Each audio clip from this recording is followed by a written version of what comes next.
فاتحہ۔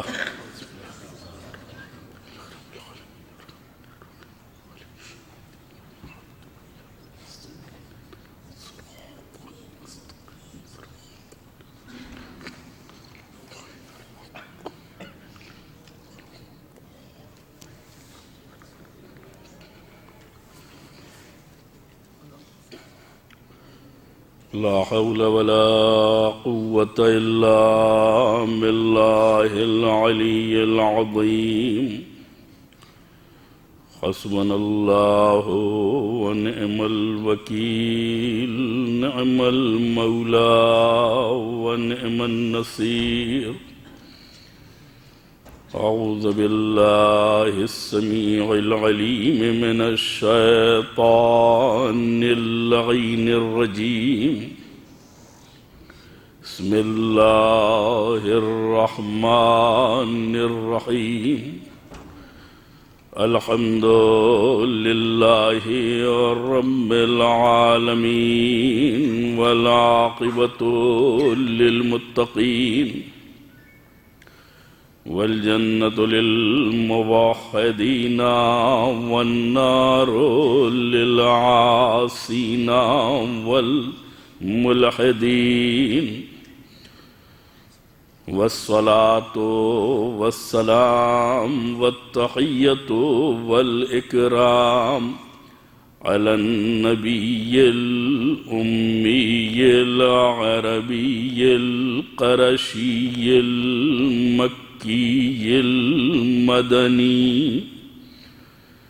العبد المؤيد الرسول المسدد المصطفى الأمجد حبيب إله العالمين أبي القاسم محمد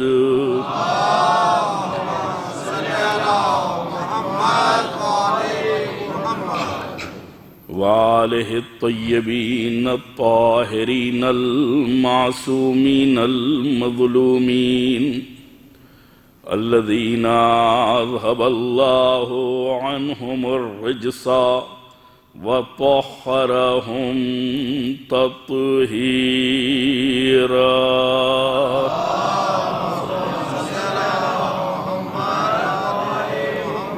ولعنة الدائمة الباقية على أعدائهم مجمعين من يوم عداوتهم إلى قيام يوم الدين۔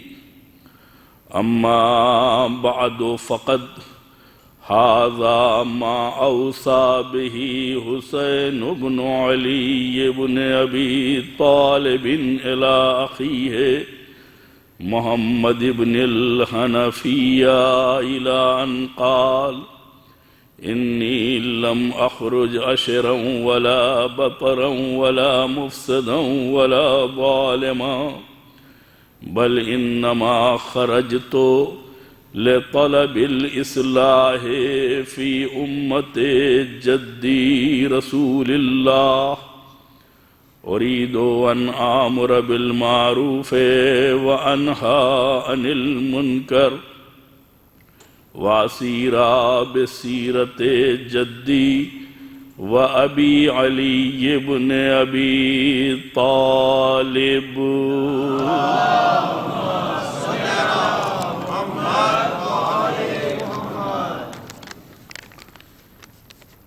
وصیت کے ذیل میں گفتگو سے پہلے التماس ہے کہ ایک مرتبہ سورہ حمد اور 3 مرتبہ سورہ توحید کی تلاوت فرما کر مرحومہ و مغفورہ مریم بائی بنت سلیمان صاحب، مرحوم مغفور کرمانی فیملی کے مرحومین، ورتیج والا فیملی کے مرحومین، انصار بنگش فیملی، ابودی عبدالخالد فیملی اور کنیز فاطمہ بنت محمد مسلم مرحوم، ان سب کو ایک سورہ فاتحہ سے آپ یاد فرمائیں۔ اور کنیز فاطمہ بنت محمد مسلم کا آج انتقال ہوا ہے، تدفین ہوئی ہے، نماز وحشت کی بھی درخواست ہے۔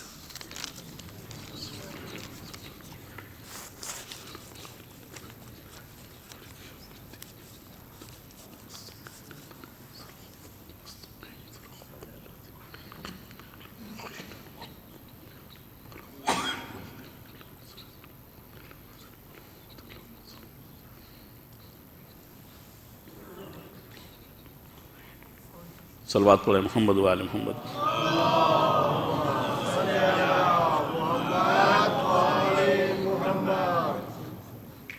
اپنی گفتگو کے آغاز سے پہلے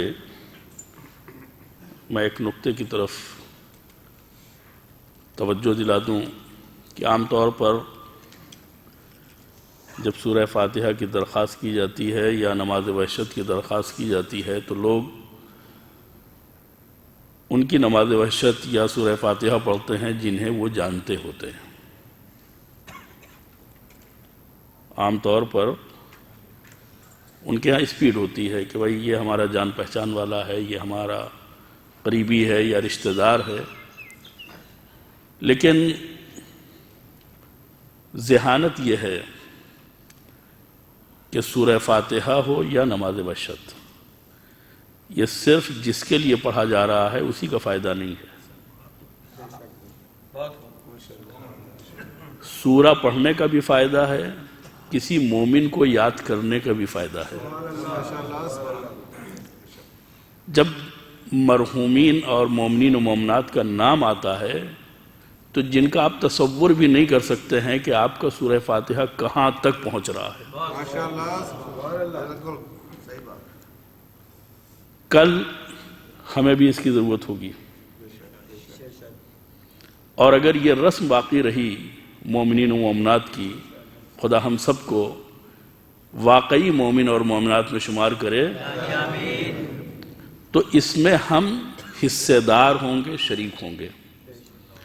جہاں تک نماز وحشت کا تعلق ہے،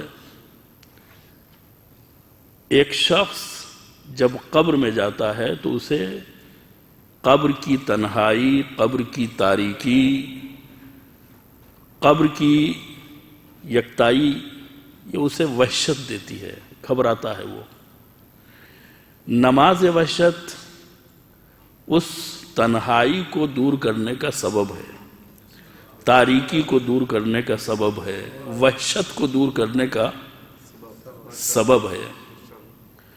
صرف نماز وحشت وہ نہیں جو ہمارے لیے پڑھی جا رہی ہے، بلکہ ہم نے جن لوگوں کے لیے نماز وحشت پڑھی تھی تو ہماری نماز وحشت کے ذریعے سے ان کی وحشت قبر بھی دور ہوئی ہے، اور ہمارے حصے کا ثواب جب ہم قبر میں جائیں گے تو وہ ہمیں عطا کیا جائے گا۔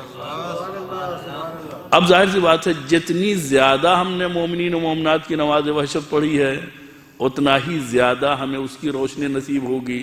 اب یہ فیصلہ ہمارا اور آپ کا ہے کہ ہم کتنی روشنی چاہتے ہیں، کتنی خوشبو چاہتے ہیں، اور اپنے لیے کتنا ثواب چاہتے ہیں۔ صلوات پڑھیں محمد و آل محمد۔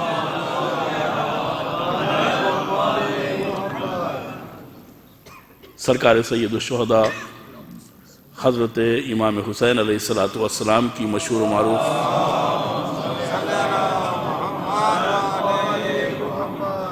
وصیت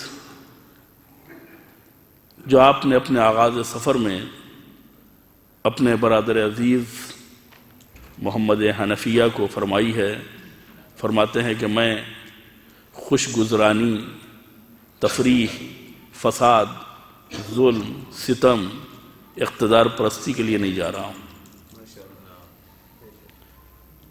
بل انما خرجت لطلب الاصلاح فی امت جدی رسول اللہ۔ میرے کربلا جانے کا مقصد اپنے نانا کی امت کی اصلاح ہے۔ میں امر بالمعروف کرنے جا رہا ہوں، وانہی عن المنکر، میں نہی عن المنکر کرنے جا رہا ہوں۔ میں اپنے نانا اور بابا کی سیرت پر عمل کرنے جا رہا ہوں۔ یہ وصیت کے چند الفاظ ہیں جن کو میں نے عنوان بنایا ہے، ورنہ وصیت تفصیلی ہے۔ میں نے عرض کیا تھا کہ وصیت کو ہم اس اعتبار سے دیکھتے ہیں کہ وصیت کرنے والا کون ہے،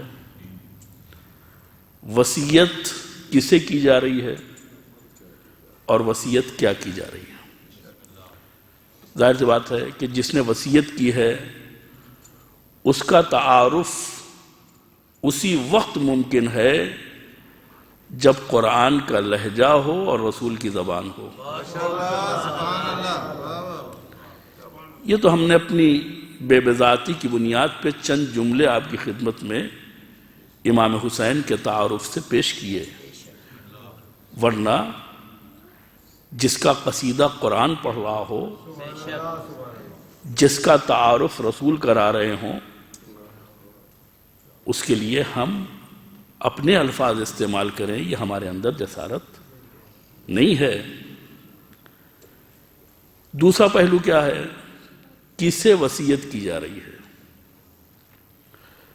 عام طور پر گھر میں بہت سے لوگ ہوتے ہیں، محلے میں، شہر میں، خاندان میں، وصیت اسی کو کی جاتی ہے جس سے کچھ توقع ہوتی ہے۔ ماشاءاللہ ماشاءاللہ۔ دوسروں کے مقابلے میں جس سے توقع ہوتی ہے اس سے اپنے دل کی بات کہی جاتی ہے کہ میں یہ بات تمہیں بتا رہا ہوں، میری وصیت کے مطابق اس پر عمل کرنا، لوگوں کے سامنے پیش کرنا، میری صحیح بات یہ ہے، میرا صحیح مقصد یہ ہے۔ تو ہم اسی کو اپنا وصی بناتے ہیں۔ اسی وصی کا مطلب جانشین ہی ہوتا ہے، یعنی اپنے بعد اپنے امور میں کسی کو جانشین بنانا۔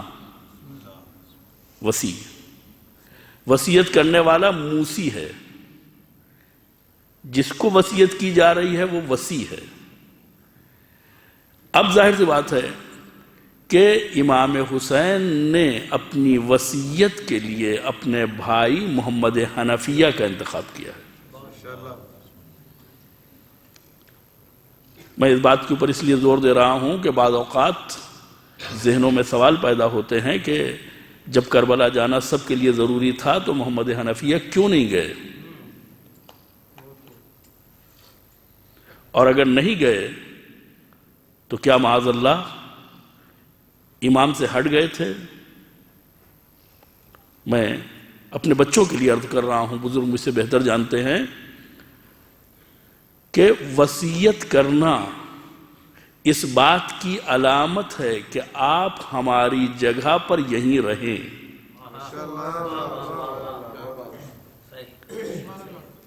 اور جیسا کہ دوسری لفظوں سے پتہ چلتا ہے کہ تم ہماری آنکھ بن کے رہو، یعنی سیاسی اعتبار سے امام حسین کو مدینے کے حالات سے واقفیت چاہیے، حالت سفر میں بھی۔ لہذا کوئی ثقہ ہونا چاہیے، کوئی معتبر ہونا چاہیے، کوئی قابل بھروسہ ہونا چاہیے جو مدینے کے حالات انہیں منعکس کر سکے۔ لہذا فرماتے ہیں وصیت لکھ کے بھی دی ہے اور زبانی بھی فرمائی ہے کہ میں کیوں جا رہا ہوں اور میرا مقصد کیا ہے۔ جناب محمد حنفیہ جب ہم نام لیتے ہیں تو لوگ ایک عجیب تاثر ہوتا ہے کہ حنفیہ، ابن حنفیہ کا مطلب کیا ہوتا ہے؟ چونکہ مولا کائنات کے اور بھی بیٹے محمد کے نام سے موسوم تھے، لہذا ان کی شناخت کے لیے ان کے والدہ کے خاندان کی فیملی نیم جو ہے، سر نیم، اس کو استعمال کیا گیا ہے۔ والدہ کا نام تھا خولہ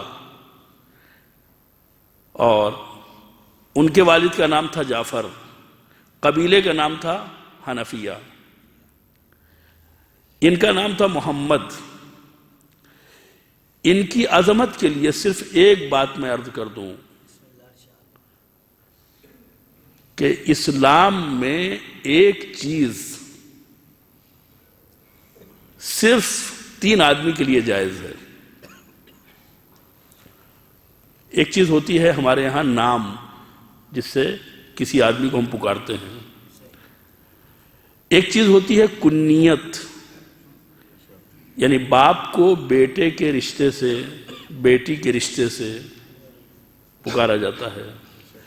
مولا کائنات کی کنیت ہے ابو الحسن، صدیقہ طاہرہ کی کنیت ہے ام الائمہ، ام ابیہا، یہ کنیتیں ہیں۔ اسلام میں اس بات کی اجازت نہیں ہے کہ جس کا نام محمد ہو اس کی کنیت ابو القاسم ہو۔ اصلاً صرف تین لوگوں کے لیے جائز ہے. پیغمبر کے لیے جو آخری نبی ہیں، جن کے بعد کوئی نبی آنے والا نہیں ہے، ان کا نام محمد ہے. صلوات پڑھیں محمد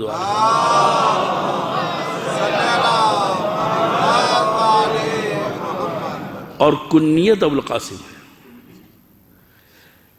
خود پیغمبر نے اجازت دی ہے مولا کائنات کے اس فرزند کے لیے کہ اس کا نام محمد رکھا جائے اور کنیت ابو القاسم رکھی جائے. سبحان اللہ.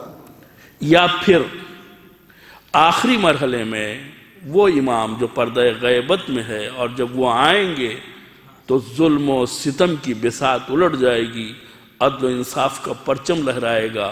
ان کا نام بھی پیغمبر کا نام ہے اور ان کی کنیت بھی پیغمبر کی کنیت ہے.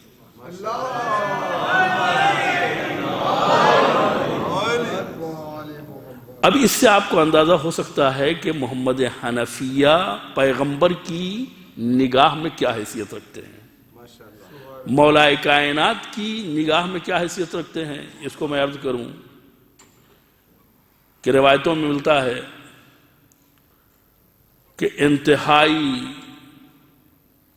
زیادہ علم کے حامل، بہت ہی زیادہ معرفت کے مالک، ظاہر سی بات ہے کہ ایسی شخصیات کے لیے لفظ زیادہ استعمال کرنا یہ سورج کو چراغ دکھانا ہے. جب 1400 سال کے فاصلے سے ایک طالب علم محنت کر کے منبر کے اوپر آتا ہے تو اتنی پذیرائی ہوتی ہے، اس کے علم کے اوپر لوگ جو ہیں وہ انگشت بدندہ ہوتے ہیں. اتنا علم، اتنی معرفت، اتنی معلومات، جس نے مولا کائنات سے بغیر کسی واسطے کے علم حاصل کیا ہو. باب مدینۃ العلم کی آغوش میں بیٹھ کے علم حاصل کیا ہو. اس کے علم کا کیا عالم ہوگا. غیروں نے لکھا ہے کہ ان کے عصر میں، ان کے زمانے میں ہم نے اتنا صاحب علم کسی اور کو نہیں پایا، اتنا زاہد، اتنا متقی، اتنا پرہیزگار. لیکن اسی کے ساتھ ساتھ بہت زیادہ بہادر، بہت زیادہ شجاع، بہت زیادہ ہمتی. چنانچہ نہج البلاغہ میں بعض خطبے ایسے ہیں جس میں مولا کائنات فن حرب و ضرب تعلیم دے رہے ہیں کہ کس طریقے سے حملہ کرو اور کس طریقے سے فوجوں کے درمیان جا کر کے تلوار چلاؤ. تو فرماتے ہیں کہ تم فوجوں کو یہاں نہ دیکھو، ان کی آخری صف کو دیکھو اور دانتوں کو ایک دوسرے پر جمع کر کے اپنی تلوار کا وار کرو. تفصیلی سبق ہے جو تلوار چلانے کے سلسلے میں، شمشیر زنی کے سلسلے میں پایا جاتا ہے. تو محمد حنفیہ کو خطاب کر کے، اب ظاہر سی بات ہے کہ محمد حنفیہ شاگرد ہیں مولا کائنات کے، تو جس طریقے سے حرب و ضرب میں شاگرد ہیں اسی طریقے سے علم و معرفت میں بھی شاگرد ہیں. اب علی کا شاگرد ہونا بذات خود اتنی بڑی فضیلت ہے کہ جس کو لفظوں میں بیان نہیں کیا جا سکتا. بس ایک جملہ عرض کرنا چاہتا ہوں ان کی شجاعت اور ان کی طاقت کے تعلق سے کہ روم سے حاکم شام کے پاس 2 پہلوان بھیجے گئے، ایک بہت زیادہ شجاع اور ایک بہت زیادہ طویل القامت. اب ظاہر سی بات ہے کہ اس زمانے میں آج بھی اس قسم کے مقابلے ہوتے ہیں، جبکہ طاقت کا مقابلہ کوئی مقابلہ نہیں ہوتا ہے. آدمی فضیلت کے مقابلے میں آئے، علم کے مقابلے میں آئے، معرفت کے مقابلے میں آئے، لیکن اس زمانے میں بھی ہوتا تھا، آج بھی ہوتا ہے. کون کس کو ہرا دیتا ہے؟ جب ہرانے کی بات آئی ہے تو محمد حنفیہ نے آنے والوں کی کمر میں ہاتھ ڈالا اور فضا میں اچھال دیا. یہ صرف خطابت نہیں ہے، تاریخ ہے، آپ جائیے تحقیق کیجئے، فضا میں اچھال دیا، اب جو نیچے گرے تو اس دنیا سے رخصت ہو چکے تھے، یعنی تلوار چلانے کی ضرورت ہی نہیں ہے۔ اتنا بڑا مجاہد، اتنا بڑا شجاع، اتنا بڑا ہمتی، اتنا بڑا دلیر، لیکن اسی کے ساتھ ساتھ ادب اتنا ہے کہ جس طریقے سے امام حسن کی موجودگی میں امام حسین کلام نہیں کرتے تھے، اسی طریقے سے امام حسین کی موجودگی میں محمد حنفیہ گفتگو نہیں کرتے تھے۔ یہ تھوڑا سا شامہ ہے جس کو میں آپ کے خدمت میں عرض کرنا چاہتا ہوں۔ ایک بات اور کہی جاتی ہے جو اشتباہ ہے کہ محمد حنفیہ نے معاذ اللہ ثم معاذ اللہ امامت کا دعویٰ کیا تھا۔ نہیں، انہوں نے ہمیشہ حقیقی امام کی مدد کی ہے، خود امامت کا دعویٰ نہیں کیا ہے۔ لوگوں نے اپنے طور پر امام بنانا چاہا تھا، اس کی وجہ کیا تھی؟ اگرچہ پیغمبر نہیں بتایا تھا کہ 12 ہوں گے اور ان کے نام بھی بتائے تھے، لیکن ہر زمانے میں کچھ فتین قسم کے لوگ ہوتے ہیں جو وقت اور حالات سے فائدہ اٹھاتے ہیں۔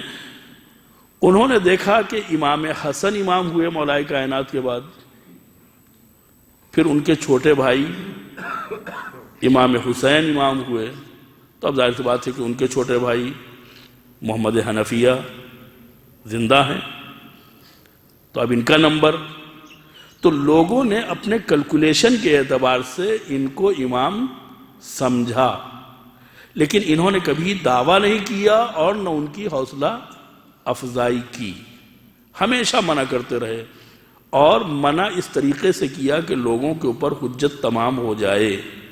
چنانچہ آپ دیکھیں کہ جب ایک اچھی خاصی تعداد نے اشتباہ پھیلایا کہ محمد حنفیہ امام حسین کے بعد مسلمانوں کے شیعوں کے امام ہیں، تو پھر چچا بھتیجے نے خانہ کعبہ میں جا کر کے حجر اسود سے گواہی طلب کی ہے۔ یہاں پہ میں آپ سے انصاف کا طالب ہوں کہ اگر محمد حنفیہ کی نیت میں معاذ اللہ کوئی خرابی ہوتی تو ان کی امامت تو مسلم تھی، لوگوں کے نزدیک لوگ امام مان رہے تھے، نہ جاتے تو کچھ کے تو امام ہو جاتے۔ آج بھی کوئی فرقہ پایا جاتا، ان کو یہ پتا ہے کہ اگر ہم جائیں گے تو خانہ کعبہ میں لگا ہوا حجر اسود کس کی امامت کی گواہی دے گا اور کس کی امامت کی گواہی نہیں دے گا۔ اگر ان کی نیت میں معاذ اللہ کوئی فطور ہوتا تو کبھی بھی حجر اسود کے قریب نہ جاتے، لیکن چچا بھتیجے نے لوگوں کے ذہنوں کو صاف کرنے کے لیے اور امامت کے صحیح مقام کا تعارف کرانے کے لیے حجر اسود کے پاس جا کر کے گواہی طلب کی۔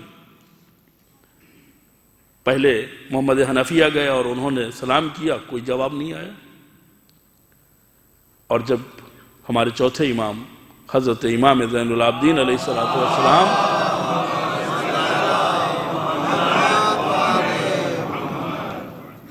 انہوں نے سلام کیا تو وہاں سے جواب آیا، اور تفصیلی جواب آیا کہ آپ حجت خدا ہیں، آپ جانشین پیغمبر ہیں الاخر۔ یہاں سے یہ اندازہ ہوتا ہے کہ جناب محمد حنفیہ نے ہمیشہ امام زین العابدین علیہ السلام کی مدد کی ہے اور امامت میں ان کا ساتھ دیا ہے۔ چنانچہ آپ دیکھیں کہ جب انتقام خون حسینی کی بات آئی ہے تو وہ امام کہ جو منبر پہ نہیں جا سکتا ہے، جو درس کے لیے اپنے سامنے طلبہ کو بٹھا نہیں سکتا ہے، اجازت نہیں ہے، حکومت اجازت، آپ اس کو زیادہ بہتر سمجھ سکتے ہیں کہ کہاں کہاں پابندی ہوتی ہے اور کس طرح کی پابندی ہوتی ہے۔ تو جس کو اصلاً تقریر کرنے کی اجازت نہیں ہے، جسے گفتگو کرنے کی اجازت نہیں ہے، اس نے تبلیغ کا راستہ یہ اپنایا کہ ہاتھوں کو آسمان کی طرف بلند کر کے خدا سے دعا کرنی شروع کی۔ اللہ اکبر۔ بظاہر خدا سے کہہ رہے ہیں لیکن امت کی رہنمائی کر رہے ہیں، دعا کے پیرائے میں ہدایت کا منشور جاری کر رہے ہیں۔ امام نے اپنا نائب محمد حنفیہ کو بنایا، لوگوں کی ملاقاتیں ان سے ہوتی تھیں، انڈائریکٹ احکام ان کے ذریعے سے پہنچتے تھے تاکہ امامت کے دامن کے اوپر کوئی داغ بھی نہ آنے پائے، حکومت متاثر بھی نہ ہونے پائے، اور خون حسینی کا انتقام بھی مکمل ہو جائے۔ اس لیے آج کے زمانے میں لوگ کہتے ہیں کہ صریحی کہیں حکم نہیں ملتا ہے، کہیں اجازت نہیں ملتی۔ ایسے حالات نہیں تھے کہ امام صریحی طور پر اجازت دیتے یا حکم دیتے۔ اگر امام کی ایکٹیویٹیز کو زبیری خاندان محسوس کر لیتا تو اموی خاندان بعد میں شہید کرنے کی سازش کرتا، زبیری خاندان پہلے شہید کر دیتا۔ یہ مجبوریاں جو ہیں وہ سمجھنے کی ہیں، لہٰذا 1400 سال بعد ہمارے ذہن میں کسی قسم کا کوئی شائبہ اور کسی قسم کا کوئی شک نہیں ہونا چاہیے۔ یہ آل محمد ہیں، یہ اہل بیت پیغمبر ہیں، یہ علی کے گھر والے ہیں، یہ فاطمہ کے گھر والے ہیں۔ جب ہم 2 دن کے لیے مقامات مقدسہ میں جا کر کے اپنے اندر تبدیلی محسوس کرتے ہیں تو جنہوں نے اپنی پوری عمر معصومین کے ساتھ گزاری ہو، ان کے نفس زکیہ ہونے میں کیا شک ہے اور ان کی قداست میں کیا شک ہو سکتا ہے۔ صلوات پڑھیں محمد و آل محمد۔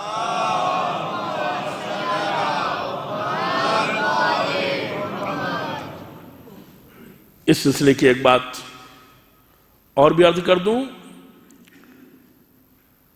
کہ ہر زمانے میں بہکانے والے، چڑھانے والے، ذہنوں میں بات ڈالنے والے ہوتے ہیں اور وہ اپنا کام کرتے ہیں۔ جنگ صفین میں، جنگ نہروان میں، جنگ جمل میں محمد حنفیہ کا بہت زیادہ کنٹریبیوشن ہے، بہت زیادہ انہوں نے۔ تو لوگوں نے ان کے دل میں ایک بات ڈالنی چاہیے۔ آپ دیکھیں معرفت کا کیا عالم ہے۔ کہتے ہیں محمد کیا بات ہے کہ علی صرف تم ہی کو لڑنے کے لیے بھیجتے ہیں، حملے کے لیے بھیجتے ہیں؟ آخر حسن حسین بھی تو ہیں۔ دل میں فتنہ ڈالا جا رہا ہے، ذہن کو سوچنے پہ مجبور کیا جا رہا ہے۔ آپ دیکھیں معرفت کا عنوان کیا ہے۔ کہتے ہیں کہ صرف تم ہی کو بھیج رہے ہیں برستے تیروں میں، چلتی تلواروں میں، ان کو کیوں نہیں بھیج رہے ہیں؟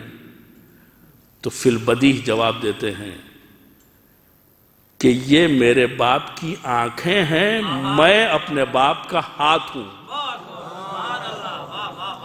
جب آنکھوں پہ مصیبت آتی ہے تو ہاتھ سے اس کا دفاع کیا جاتا ہے۔ لہٰذا جب تک میں زندہ ہوں تب تک ان کو اس بات کی اجازت نہیں ہے کہ یہ خطرات میں جائیں، اس لیے کہ دوسری روایت کے اعتبار سے میں علی کا بیٹا ہوں، یہ رسول اللہ کے بیٹے ہیں۔ صلوات پڑھیں محمد و آلہ۔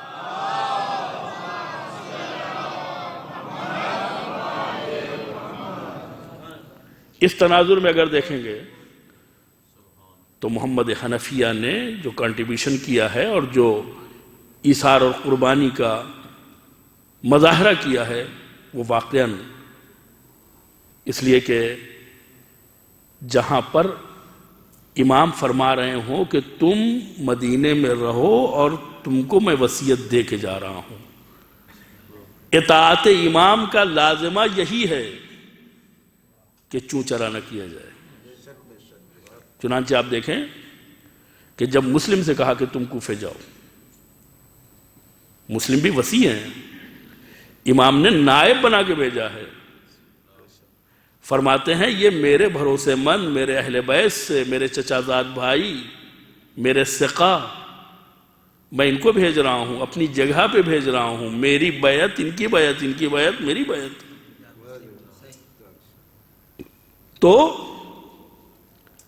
اب اگر مسلم جا رہے ہیں اور کربلا میں نہیں ہے تو کسی کو یہ سوچنے کا حق نہیں ہے کہ مسلم کربلا میں کیوں نہیں تھے.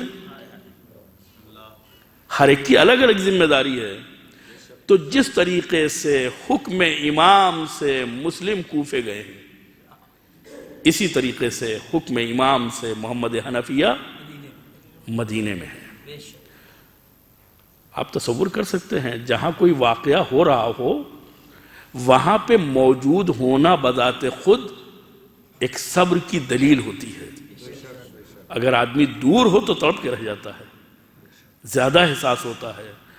آپ واقعے میں شامل ہوں تو آپ کو ایک طرح کی تسلی، ایک طرح کا دلاسا ہوتا ہے کہ میں موجود ہوں. لیکن ایک آدمی مدینے میں ہے اور حکم امام یہ ہے کہ یہیں رہو، یہ قربانی نہیں ہے تو اور کیا ہے؟ ورنہ جن کو ساتھ لے گئے تھے ان کو بھی لڑنے کی اجازت کہاں ملی ہے؟ ان کو بھی معرکہ آرائی کی اجازت نہیں ملی ہے. حکم امام کے سامنے سر جھکا دینا یہ بہت بڑی شجاعت ہے. چنانچہ آپ دیکھیں کہ جب مسلم جا رہے تھے اور راستے میں کچھ ناخوشگوار حالات پیش آئے تو آپ نے امام حسین کو لکھا، تو امام حسین نے فرمایا کہ تم اس کی طرف توجہ نہ کرو، اپنے سفر کو جاری رکھو. یہ حکم امام ہے. آپ دیکھیں کہ امام نے جس کو وصی بنایا ہے وہ پوری ذمہ داری کے ساتھ اپنے مقام کو، اپنے منصب کو ادا کر رہا ہے، چاہے محمد حنفیہ مدینے میں ہوں اور چاہے مسلم ابن عقیل کوفے میں ہوں.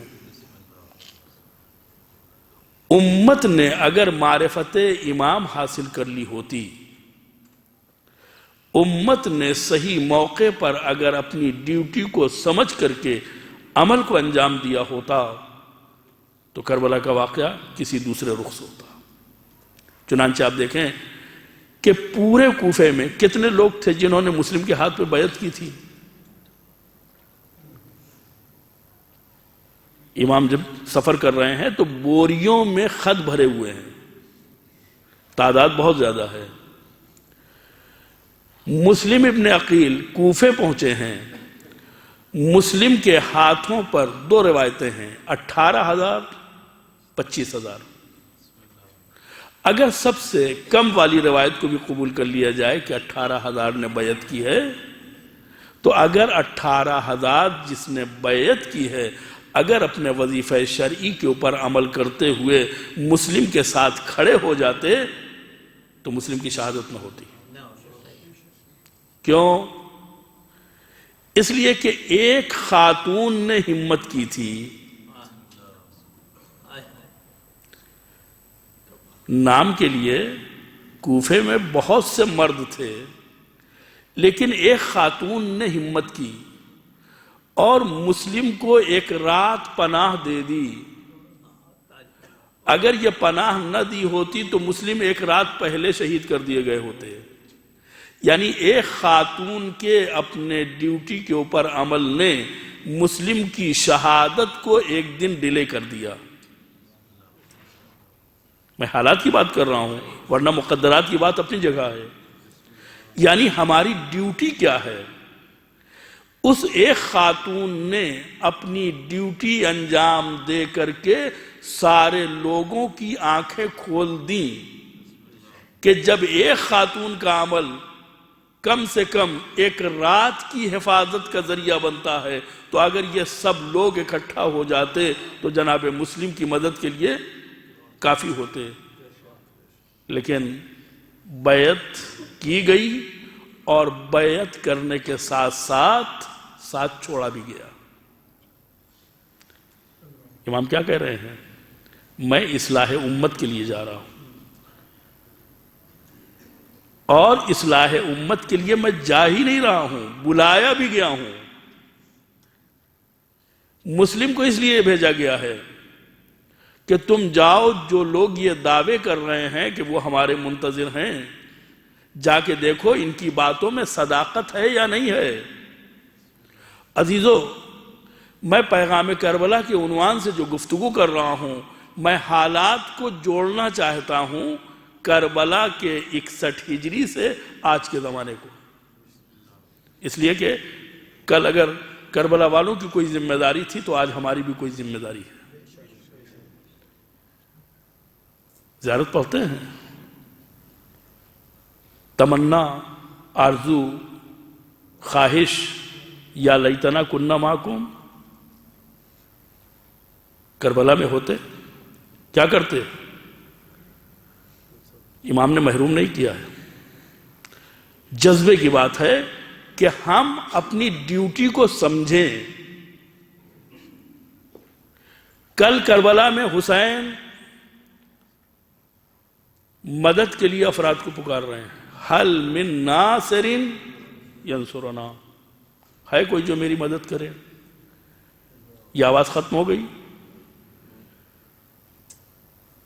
سائنس سے تعلق رکھنے والوں سے جب آپ پوچھیں گے تو وہ بتائیں گے کہ کوئی بھی چیز جو پیدا ہوتی ہے وہ ختم نہیں ہوتی ہے، حتی آواز۔ یہ آواز کا سفر جاری ہے، کربلا کے علاقے سے نکلا، عراق کے علاقے سے نکلا، عرب کے علاقے سے نکلا، فضاؤں میں، آسمانوں میں، کہکشاؤں میں یہ آواز گونج رہی ہے، اور جہاں تک یہ آواز پہنچ رہی ہے سب کی ذمہ داری ہے کہ وہ اپنی ڈیوٹی کو انجام دیں۔ اگر ہم نے کتاب میں پڑھا کہ حسین نے مدد کا مطالبہ کیا ہے، اگر میں مجلس میں پڑھ رہا ہوں کہ حسین نے مدد کا مطالبہ کیا ہے، تو کسی نہ کسی ذریعے سے مدد کا مطالبہ ہم تک پہنچا یا نہیں پہنچا۔ مدد کرنے کا مطلب صرف حبیب ابن مظاہر کی طرح اپنا گلا کٹا دینا نہیں ہے، مدد کرنے کا مطلب یہ بھی ہے کہ محمد حنفیہ کی طرح تم مدینہ میں بھی رہ جاؤ، مسلم کی طرح تم کوفے چلے جاؤ، عباس کی طرح ساتھ میں رہو، لیکن اور آج ہماری مدد کا مطلب کیا ہے؟ امام کا مقصد کیا تھا؟ اصلاح امت۔ اصلاح امت کا موضوع کربلا ختم ہو گئی ہے، شہادت کا سلسلہ جو معصومین کا تھا، جو کربلا والوں کا تھا، 72 کا تھا، وہ اپنی جگہ کے اوپر ہے، لیکن مقصد آج بھی ہے۔ یہ جو کہا جاتا ہے کہ آنے والا آئے گا اور عدل و انصاف کی حکومت قائم کرے گا، اس کا مطلب کیا ہوا؟ اصلاح امت، یعنی ظلم و جور کا خاتمہ کر کے عدل و انصاف کی حکومت قائم کرے گا۔ اب ظاہر سی بات ہے کہ یہاں کے اوپر خود اپنی ذمہ داریوں کو ادا کرنا، اپنے آپ کو پیش کرنا، یہ اس شکستگی سے باہر نکلنا ہے جو ہم کل تک یہی کہتے رہے، کاش ہم ہوتے۔ ٹھیک ہے اس زمانے میں نہیں تھے، لیکن ابھی ہم کیا کر رہے ہیں؟ ابھی ہم کیا کر رہے ہیں؟ کیا آج ذمہ داری نہیں ہے؟ کیا آج ضرورت نہیں ہے؟ کل حسین کے ساتھ ان کے ساتھیوں نے اپنی ذمہ داری کو محسوس کیا، گھر انہوں نے چھوڑا، جائیداد انہوں نے چھوڑی، اولاد انہوں نے چھوڑی، آرام و سکون انہوں نے چھوڑا۔ ہم جب دیکھتے ہیں کہ جب تک دین آسانی سے ہمارے عمل میں آ رہا ہے تب تک تو ہم دیندار ہیں، چونکہ ہمارا موضوع پیغام کربلا ہے اور امام حسین کے اقوال کی روشنی میں ہے۔ وہ حدیث بھی میں پیش کروں گا کہ جو امام نے فرمایا کہ دین جو ہے وہ زبانوں کی زینت، چٹخارا ہے، اور اگر بلاؤں کے ذریعے سے، اگر مصیبتوں کے ذریعے سے امتحان لیا جاتا ہے تو قلت دیانون، دیندار کم ہو جاتے ہیں۔ آج کا میرا موضوع نہیں ہے یہ، لیکن میں جو آپ کے سامنے عرض کرنا چاہتا ہوں وہ یہ ہے کہ اگر ہمارے اندر تمنا پائی جاتی ہے، اگر ہمارے اندر آرزو پائی جاتی ہے کہ کاش ہم ہوتے، تو ہمیں وہاں کی آرزو کرنے کی ضرورت نہیں ہے، اس لیے کہ وہاں سے بڑا مرحلہ سامنے ہے۔ تمام انبیاء کا مقصد کیا ہے؟ قرآن پڑھیں، لَقَدْ أَرْسَلْنَا رُسُلَنَا بِالْبَيِّنَاتِ وَأَنزَلْنَا مَعَهُمُ الْكِتَابَ وَالْمِيزَانَ لِيَقُومَ النَّاسُ بِالْقِسْطِ۔ لقد ارسلنا، لام بھی ہے قد بھی ہے، عربی داں افراد آپ ہیں۔ لقد ارسلنا، یقیناً ہم نے اپنے رسولوں کو بھیجا، خالی ہاتھ نہیں بھیجا، بالبینات، روشن نشانیوں کے ساتھ۔ وَأَنزَلْنَا مَعَهُمُ الْكِتَابَ وَالْمِيزَانَ، اور ہم نے میزان اور کتاب بھی ان کے ساتھ نازل کی۔ مقصد کیا ہے؟ لِيَقُومَ النَّاسُ بِالْقِسْطِ، تاکہ لوگ آپس میں عدالت کا قیام کریں، عدالت کو قائم کریں۔ ایک چیز ہے نبی آ کے عدالت کو قائم کرے، تو نبی تو عدالت کو قائم کرے گا، جب تک رہے گا عدالت کو قائم کرے گا نہیں، نبی ایسی تربیت کر دے کہ لوگ خود عدالت کے قیام کا ذمہ اپنے سر لے لیں، یعنی خود بخود عدالت قائم ہو جائے۔ تاریخ اسلام کو آپ شروع سے دیکھیے، کوششیں ہوئی ہیں لیکن کام مکمل نہیں ہوا ہے، محنت ہوئی ہے لیکن مرحلہ تکمیل تک، یہاں تک کہ غدیر کا معاملہ آ گیا، الیوم اکملت لکم دینکم، آج کے دن دین کامل ہو گیا۔ لیکن دین کامل ہونے کے بعد ذمہ داری منتقل ہوئی ہے، ختم رسالت سے امامت کی طرف، اور امامت کی ذمہ داری بھی مولا کائنات سے امام حسن، امام حسن سے امام حسین، اور وہاں سے ہوتے ہوتے آخری امام تک۔ اب اگر امام زمانہ کے ذریعے سے عدالتی احکام نافذ نہ ہو اور حکومت حق کا قائم نہ ہو تو پوری دنیا کا وجود بے مقصد ہے، اس لیے کہ نبیوں کی ساری محنتیں ضائع، اماموں کی ساری زحمتیں ضائع۔ مقصد کیا ہے؟ مقصد ہے صحیح معاشرہ قائم کرنا، صحیح سماج قائم کرنا، اصلاح امت کرنا۔ عزیزان گرامی، کل 72 افراد مل گئے تھے حسین کو، کیا مجبوری ہے؟ فرماتے ہیں مجھے تو مل گئے، میرے نانا کو نہیں ملے، میرے بابا کو نہیں ملے، میرے بھائی کو نہیں ملے، یعنی 72 کتنے جان دینے والے تھے، کتنے کمر کسے ہوئے تھے۔ امام کو کیا چاہیے؟ امام کو نعرے لگانے والے نہیں چاہیے، امام کو محبت کی دعوے داری کرنے والے نہیں چاہیے، امام کو اطاعت کرنے والے چاہیے، اطاعت کرنے والے چاہیے۔ ہم سے بڑا دعوے دار محبت کا کون ہے؟ ہم سے بڑا عزادار کوئی نہیں ہے، ہم سے بڑا مومن کوئی نہیں ہے، ہم سے بڑا علی کا چاہنے والا کوئی نہیں ہے، لیکن آیا علی کی نگاہ میں بھی ہم پرفیکٹ ہیں؟ آیا ہم نے تیاری کی ہے، ہوم ورک کیا ہے، ہم اپنے آپ کو آمادہ کیے ہوئے ہیں؟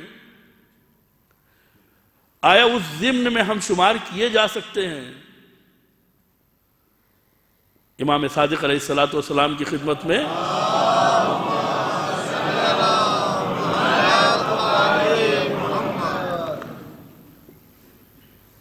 سہیل خراسانی بیٹھے ہوئے ہیں اور اپنی محبت کے بلند بام دعوے پیش کر رہے ہیں، مولا اب وقت آ گیا ہے، اٹھیے، اپنا حق لیجئے، اپنا منصب لیجئے، یہ ظالم کب تک ہمارے سروں کے اوپر مسلط رہیں گے؟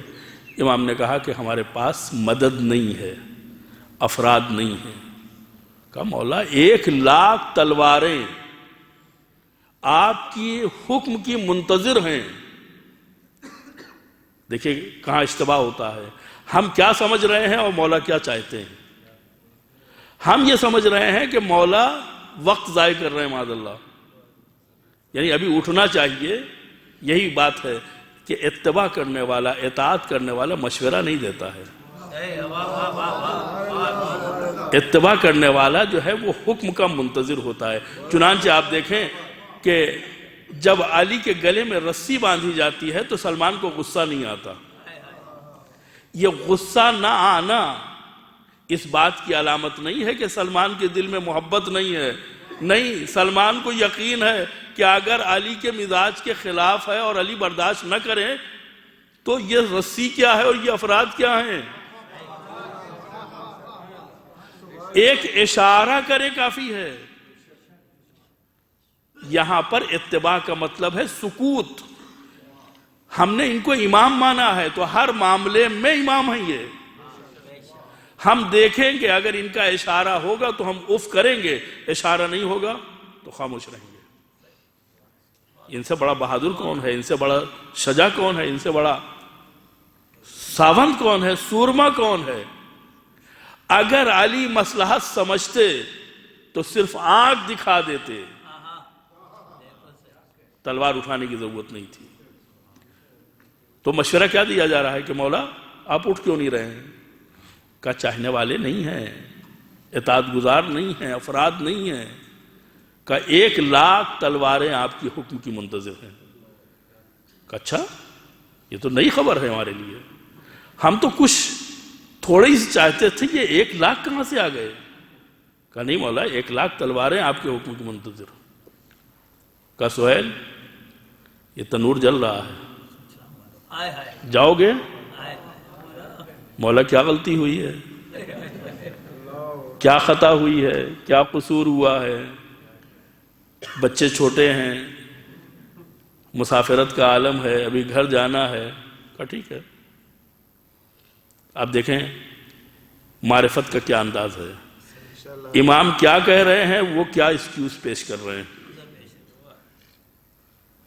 اتنے میں ہارون مکی سفر سے اپنی لاٹھی میں ایک پوٹلی باندھے ہوئے کندھے پہ رکھے ہوئے اور اس میں چپل ننگے پیر وارد ہوتے ہیں، سلام کیا، امام نے جواب سلام دیا، کہا ہارون کچھ جاؤ۔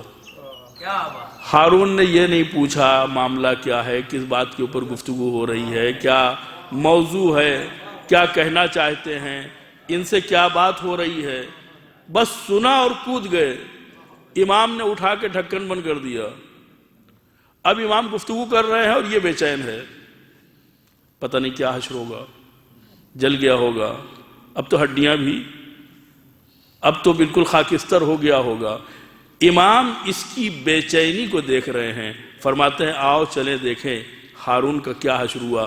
اب جو ڈھکن کھولا جاتا ہے تو دیکھا کہ دین ابراہیم کا مقتدی انگاروں کے اوپر بیٹھا ہوا تسبیح پروردگار کر رہا ہے۔ نعرہ تکبیر، نعرہ رسالت، نعرہ حیدری، آواز بلند صلوات، صلی اللہ محمد آل محمد۔ پوچھتے ہیں ایسے کتنے ہیں سہیل، ایسے کتنے ہیں؟ کہا مولا کوئی نہیں ہے، کوئی نہیں ہے۔ کہا پھر تم کیسے کہتے ہو کہ ہم قیام کریں؟ امامت کے ماننے کا مطلب یہ ہے کہ اگر تم نے ہم کو امام مانا ہے تو جو ہم کہیں وہ کرو۔ یہ بات ہم پر بھی عائد ہوتی ہے کہ اگر ہم نے امام حسین کو امام مانا ہے، اگر ہم نے مولا کائنات کو امام مانا ہے، امام زمانہ کو ہم امام مان رہے ہیں، تو جس کو بھی امام مانا ہے یا تو ہمیں ان کی امامت پر یقین نہیں ہے، اور اگر یقین ہے تو پھر ان کی باتوں میں چوچرا کی کوئی گنجائش نہیں ہے۔ یہ چوچرا کرنے والوں نے ماحول خراب کیا، اور ماحول اس حد تک خراب کیا کہ بیعت کر رہے ہیں حسین ابن علی کی اور ڈر رہے ہیں ابن زیاد سے.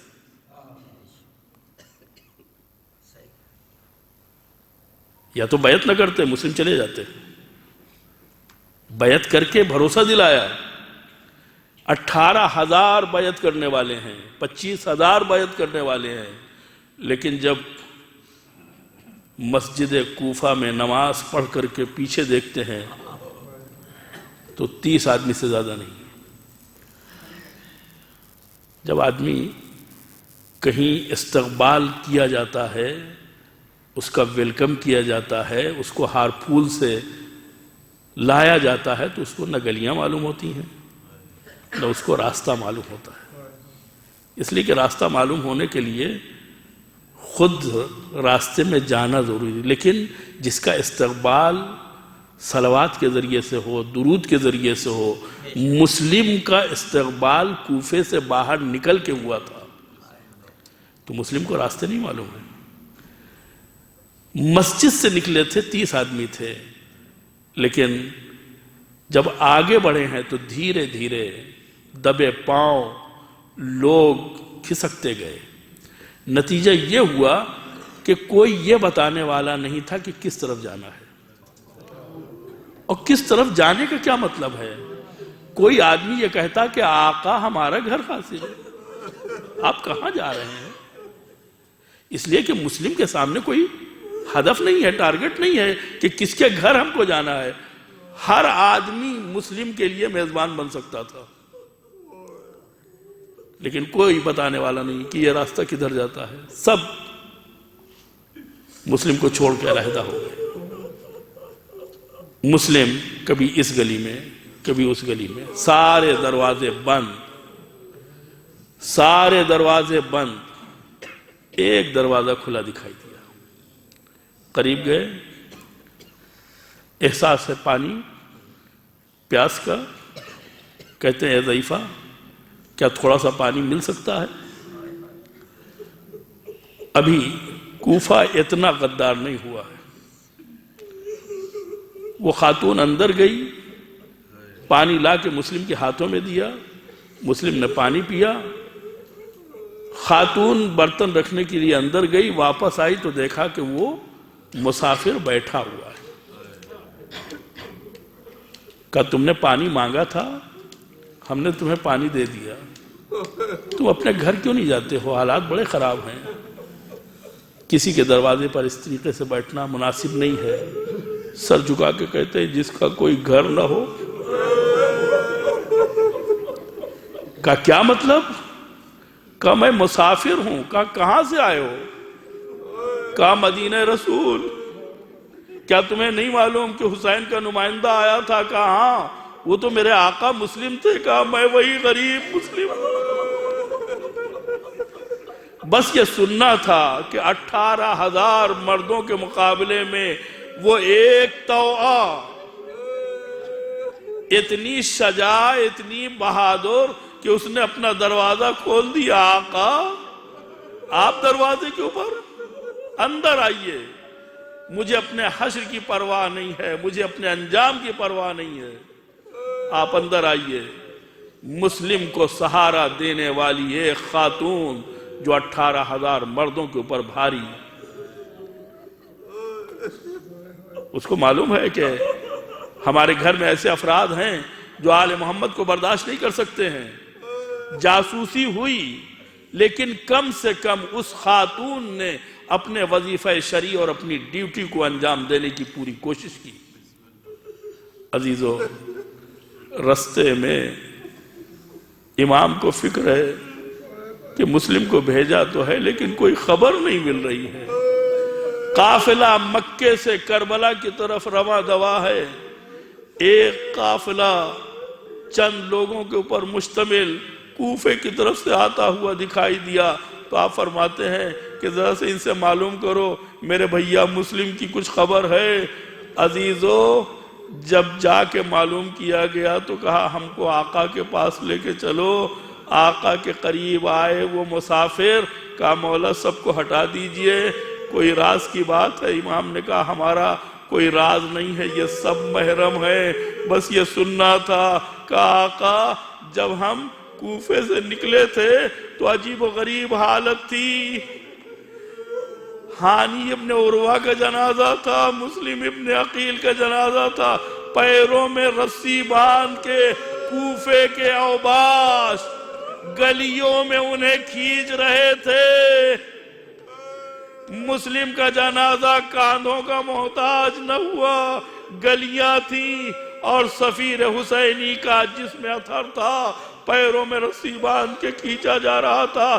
عزیزو، حسین نے یہ خبر سنی، خیمے کے قریب آئے، زینب کو بلایا، زینب کو بتایا، ایک مرتبہ مسلم کی یتیمہ کو طلب کیا، زانو پہ بٹھایا، سر پہ ہاتھ پھیرنا شروع کیا، کانوں میں گوہر پہنائے، میں آواز دوں گا آقا رقیہ کے ساتھ شفقت ضرور کیجئے لیکن سکینہ کو ہٹا دیجئے، اس لیے کہ بچی یہی سمجھے گی یتیموں کے سر پہ ہاتھ پھیرا جاتا ہے، گوہر پہنائے جاتے ہیں، لیکن جب آپ کے گلے پہ خنجر چل چکا ہوگا، خیمے جل چکے ہوں گے، تو کانوں کی لبوں کو چیر کے گوہر چھینے جائیں گے، منہ پہ تماچے مارے جائیں گے، بچی کے دامن میں آگ لگی ہوگی، واہ محمدہ، واہ حسینہ، واہ علیہ کے نعرے ہوں گے، کوئی بچانے والا۔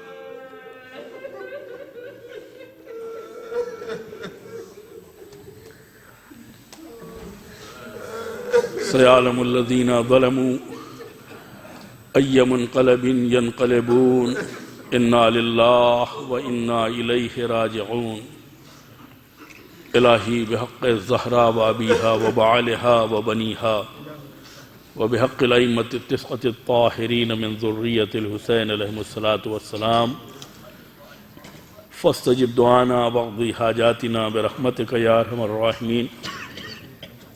پروردگارہ ہماری اس عمل کو اپنی بارگاہ میں قبول فرما، توفیقات میں اضافہ فرما، بیماروں کو بحق بیمار کربلا شفاء کامل و عاجل عنایت فرما، مرحومین کی مغفرت فرما، ہمیں اس وقت تک موت نہ دینا جب تک کہ تیری ذات اور ہمارے زمانے کا امام ہم سے راضی نہ ہو جائے، دنیا میں ہمیں زیارت محمد و آل محمد اور آخرت میں ان کی شفاعت نصیب فرما، پرچم اسلام کو سربلند فرما، پرچم کفر و نفاق و الحاد کو سرنگوں فرما، علماء اعلام اور مراجع کرام کی حفاظت فرما، مزارات مقدسہ کی حفاظت فرما، اہل بیت کے چاہنے والے گوشہ و کنار دنیا میں جہاں کہیں بھی ہوں ان کی جان و مال، عزت و ناموس کی حفاظت فرما، امام زمانہ کے ظہور میں تعجیل فرما، ہم سب کو ان کے ناصروں، مددگاروں اور غلاموں کی فہرست میں شامل فرما۔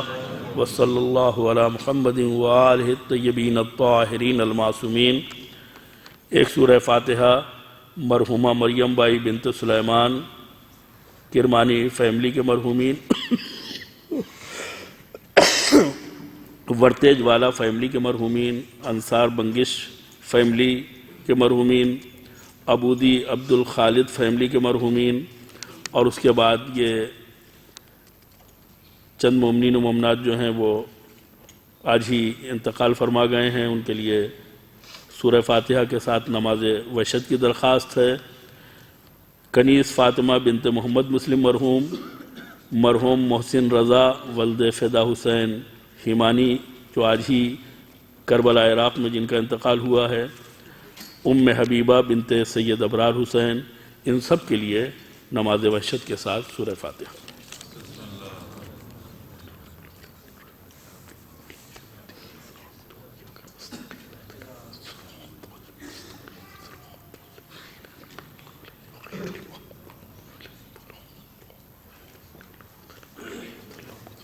ماتم حسین۔